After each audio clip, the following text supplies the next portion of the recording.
So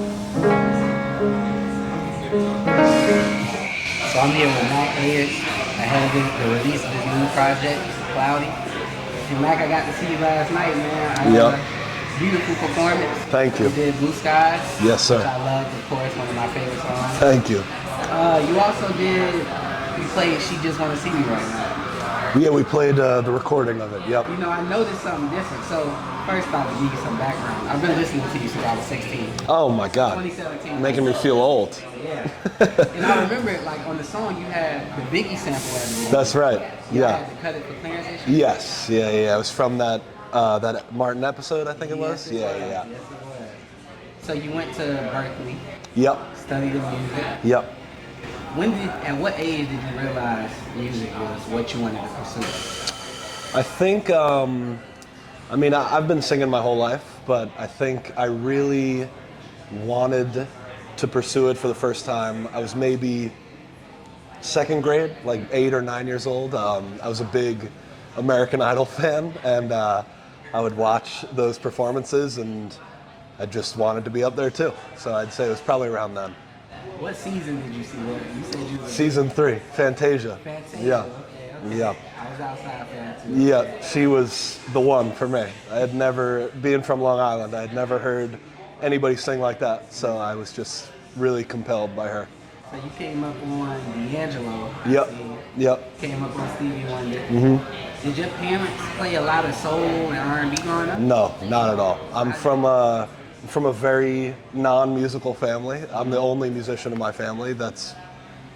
There's no musicians older than me, I should say. There's some younger than me now, which is nice. But I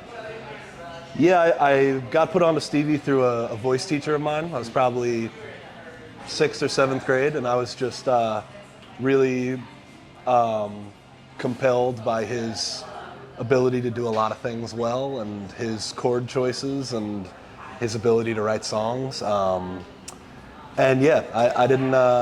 D'Angelo came a little bit later in my life. I was a college student when I had first heard, because Black Messiah came out my freshman year of college. Yeah. And so then retroactively went back to Voodoo, Brown Sugar, and all that. Yeah. So what did you play a lot of growing up? What was your genre of choice growing up? I guess sort of poppy, maybe more folk stuff. I was came up on a lot of like James Taylor, Arlo Guthrie, Little John Mayer, stuff like that. Yeah. Mm-hmm. I heard you used to play John Mayer at the bar, huh? Yes. That was a big hit on my bar sets. As a bar musician. What was your preferred song to play by John Mayer?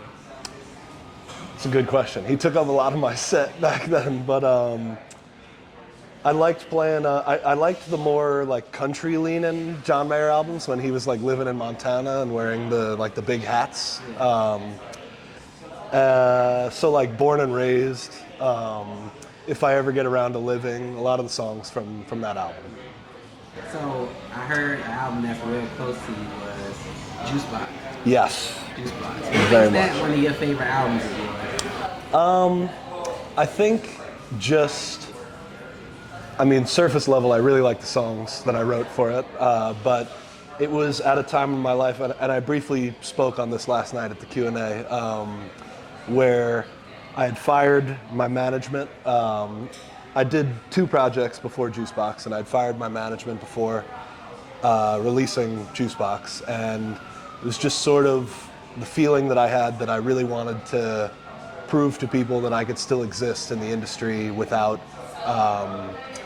while being like fully independent. I had no management. I had really a very, very small team. I think I just appreciate the art that came out of that headspace I was in. Yeah. Okay.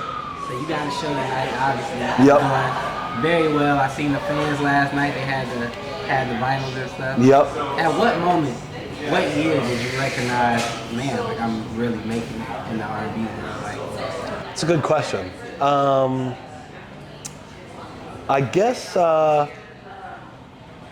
probably around maybe 2018 or 2019. I had put out my first album, Drive Slow, in 17, and a lot more people were listening to it than I had ever thought.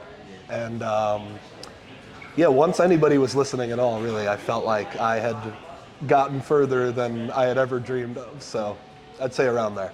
I think that's where I discovered you. That slow down. Yep, Slow yep. down. That's a big fan favorite, isn't it? It is. The people like that one. So you and your current girlfriend, Yep. years? 8 years. In March. In March. In March, 8 years, yeah. Y'all met through music, huh? We did, yeah. We were both Berkeley students at the same time. And yeah, been going strong ever since. What type of music does she make? What type of music is she into? She is really into, a lot of the similar stuff that I listen to that we have on at the house, but she is a very proficient jazz piano player, so she put me on to a lot of, Oscar Peterson, Bill Evans, people of that sort of a school. But she is a frequent co-writer of mine. I have her sing backgrounds on some of the tracks and stuff if I need like a female voice. So yeah, it's been, music is a beautiful part of our relationship.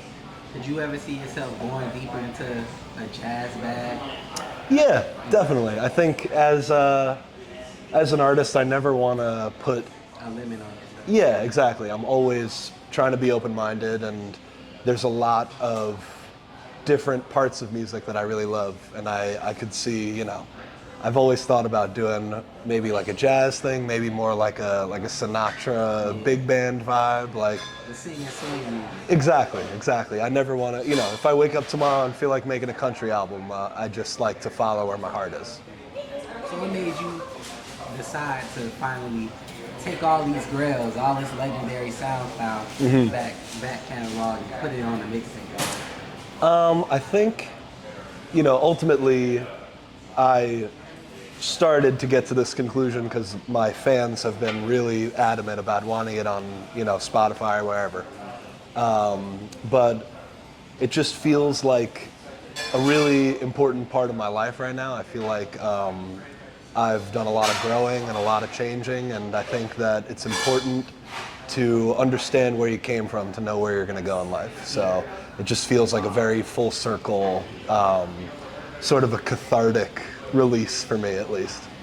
So I see the covers of you as a child. Yes. You're not from New York, right? I'm from Long Island. You're from Long Island? Yep. So what effect would you say growing up in Long Island has on your music? That's a good question. I'm not sure if it does or if it doesn't, I think that my music is just inherently my own, and a lot of my life experiences obviously are from Long Island, and growing up on Long Island, I'm from a very small village on Long Island, about maybe a couple thousand people. So I've always been very family connected, family oriented. Your family was in the crowd last night. Yeah, my mom was calling me out on the side, making sure I answered my questions honestly. And yeah, I think that Long Island is a big part of me, so therefore it's a big part of my music. How has your family reacted to your success? You said you don't come from the music. Yeah. This is all very new to them. Very much so, very How much. did they react to you dropping out of college to pursue this? Some of them reacted differently than others, but my mom has always been very supportive of me. She bought me my first piano when I was 10 or 11. She is a lawyer, so it's definitely new. At the time, it was new for her, but she has just always been super supportive of me, and I think it's really, I'm not sure that I'd be where I am without her. Of course. Yeah. What do you think you would be doing if you weren't doing music? Oh man. I know in Berkeley you had to do a lot of different classes. Yeah. Well, I think while I was at school, I thought I would be maybe a music teacher for a while. I'm an older brother of 6, so I really like working with kids. But if it wasn't music, I don't know. I'd be playing D3 baseball or something. I would be not doing anything. Okay. So you got a show tonight. Yep. Can you tell us what your first tour was like? That first tour experience. Yeah. So I dropped out of college mostly because a friend of mine, this producer named Pomo, asked me to open for him.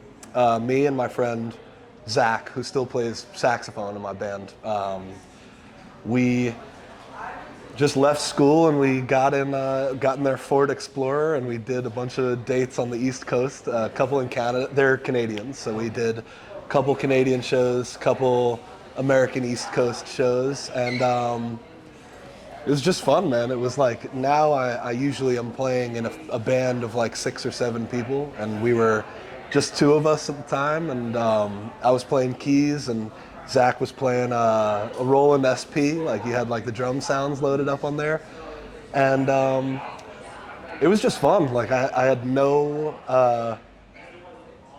preconceived ideas of what tour life was like, so I was just trying to take it all in. I was 20, yeah, and just having fun. It was just with a friend of mine, just trying some new stuff. Have you gotten any looks or cosigns that's like really surprised you? Somebody that's like reached out to you and said, "Man, I enjoy your music." That's touched you. That you're like, "Wow, I can't believe you heard my music." I think, yeah. Honestly, it's funny because this is not a musician, but recently I'm a huge Knicks fan. Huge. They're the reason I sleep well at night or not. So you don't like Atlanta? I don't like Trae Young. But Mitchell Robinson, actually, who's a center on our team, he followed me on Instagram recently, and that, for some reason, was the one that really got me dorking out. So Mitch, if you're watching, get healthy, big guy. So, do you think, what's some other contributing factors that you really take into account when it comes to making music? I know you talk about love a lot. Mm-hmm. What else is there? I mean, I think it's just anything that's on my spirit at the time. I am a bit of an overthinker, so I think a lot about whether I'm a good friend, a good son, a good boyfriend, good... I feel like it's just, as far as my emotions go, that's, I'm always, like, I would say the last album I put out, Comfortable Enough, was a lot of, like, internal dialogue and sort of just things I was feeling. Am I good enough to keep putting out music? Just, anything that's heavy on my heart at the time. Would you say that's your most personal album? I know Juicebox is your favorite, but... I would say Comfortable Enough is, like, really, like, it feels like it's straight out of the Notebook for me, like very journal, diary entry sort of an album. So who would you say you would like to work with? Ooh. I mean, Stevie is an obvious answer, but, he's a hard man to get in contact with. Outside of that, I've been listening to a lot of McGee. I went to 2 of his shows this year. And that album was definitely my favorite project of the year. Outside of that, I don't know, Q-Tip maybe? Q-Tip? Yeah. Yeah, I'm a big fan.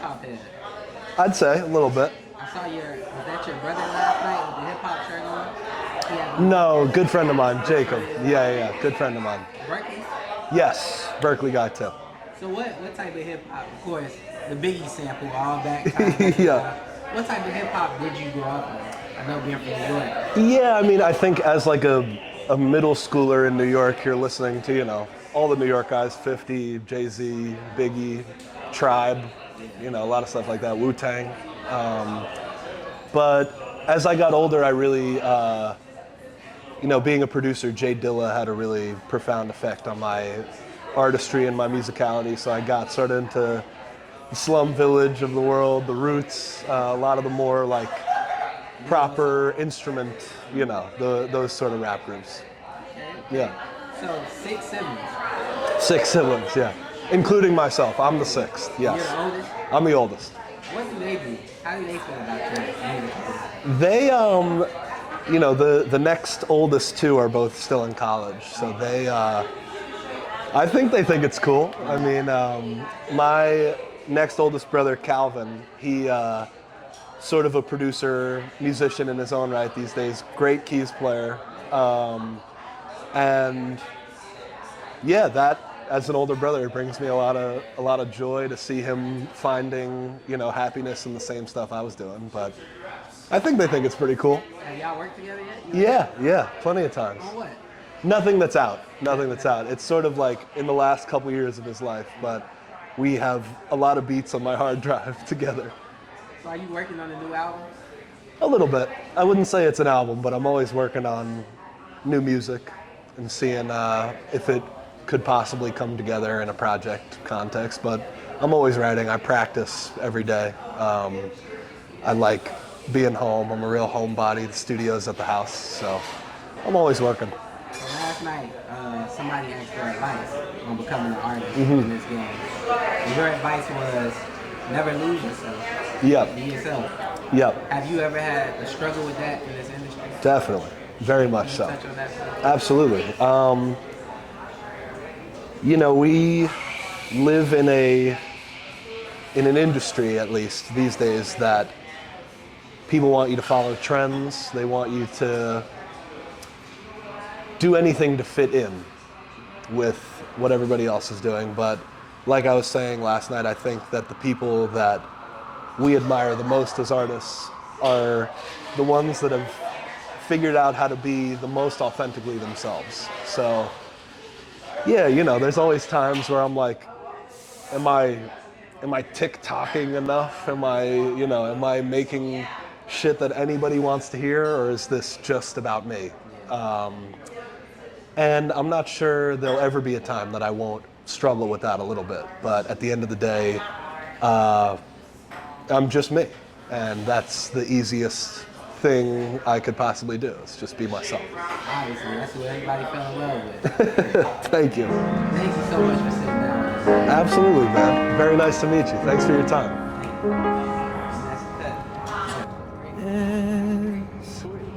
Soon as she's leaving, I'm begging and pleading.